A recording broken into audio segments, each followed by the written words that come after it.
За компьютерийн эд ангуудыг маш ойлгомжтой байдлаар богино хугацаанд тайлбарлая. Эхнийх нь CPU буюу бидний биеэр бол уурга тарих гэсэн үг. Бид нар ямар үйлдэл хийхийг таамаглан мөн ямар шийдвэрүүд гаргасан мэдээллийг дамжуулдаг гэж ойлгож болно. Яг одоо тамираа My Computer дээр дарах чинь эсвэл одоо Google Chrome нэг чинь гэх мэт үндсэн мэдээллүүдийг дамжуулдаг уурга тарих байна. За хоёр дахь нь GPU буюу graphic card. За graphic card нь бидний биеэр бол одоо нүд гэж хэлж болно. Бидний харахыг хүссэн зүйлсийг бидэнд харуулдаг ийм хэсэг байна. За бидний хэрвээ харахыг хүсэж байгаа зүйл өндөр график шаардлагатай тоглоом ч юм уу эсвэл одоо том хэмжээний програм байх юм бол тэр биднэрт одоо илүү сүүлийн үеийн график карт хэрэг болох нэ гэж ойлгож байна. За гурав дахь нь болохоор RAM буюу богино хугацааны оюу санамж. Тамираа яг одоо юу хийж байгаа вэ гэдэг дээр илүү төвлөрж ажилладаг гэсэн үг. За би нэг програм нээсэн олон файл дээр зэрэг ажиллах бол тэр олон файлуудыг хурдан ачааллуулах эсвэл хоорондын мэдээллийг нь хурдан дамжуулахад хэрэг болдог ийм компьютер хэсэг байна.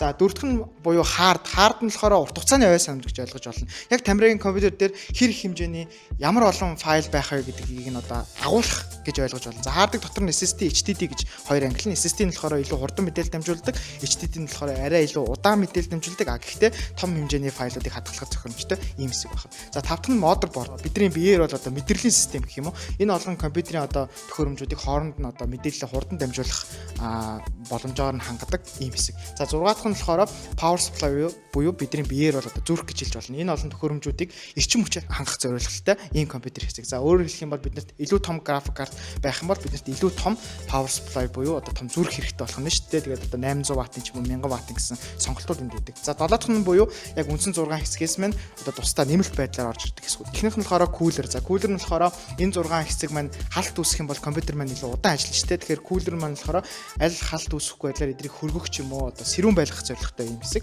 За кейс нь болохоор энэ олон төхөөрөмжүүдийн хэмжээ нь ямар байгаагаас хамаарат том жижиг эсвэл гой муухай ч юм уу те олон төрлийн сонголт байгаа. Ийм л энгийн зүйл. Төгсгөлд нь хэлэхэд энэ удаагийн контентыг ивент гэсэн Max Hub-ийн хамт олондоо баярлалаа. Үнэхээр супер дэлгэц шүү.